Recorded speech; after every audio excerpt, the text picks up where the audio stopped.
Hey everyone, in today's 2-minute tutorial, we're going to be learning about the OR operator in SQL.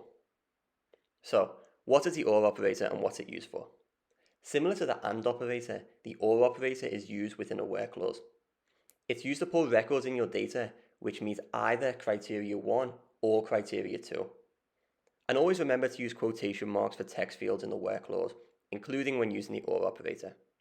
So let's see how this works in practice.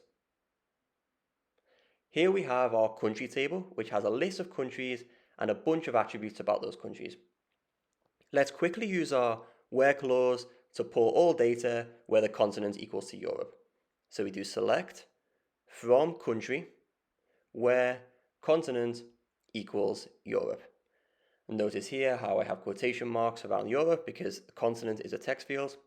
So let's run and see what we get. So here we have a list of countries where the continent equals Europe. Now let's say we wanted to find countries where the continent equals Europe or the country name equals India. We simply add or name equals India, once again in quotation marks. So let's run and see what we get. Notice here now we have a bunch of countries where the continent equals Europe, but we also have India thrown in there because in our where clause we specify that the continent can be Europe or the country name can be India. Let's try a different one. Let's say we wanted to see countries where the continent equals Europe or the life expectancy of the country is greater than 80.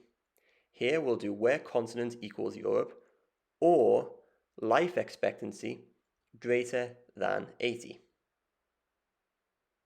Notice here for the greater than 80, I don't have to use quotation marks because it's a numeric field. So here you'll see I have a list of countries again, all in Europe. I also have some additional countries such as Japan where the life expectancy is greater than 80. Here in Macau, life expectancy 81.6. So this is a quick overview of how you use the where clause and the OR operator within the where clause. Please feel free to leave questions in the comments and I'll get back to you as soon as possible. Thanks.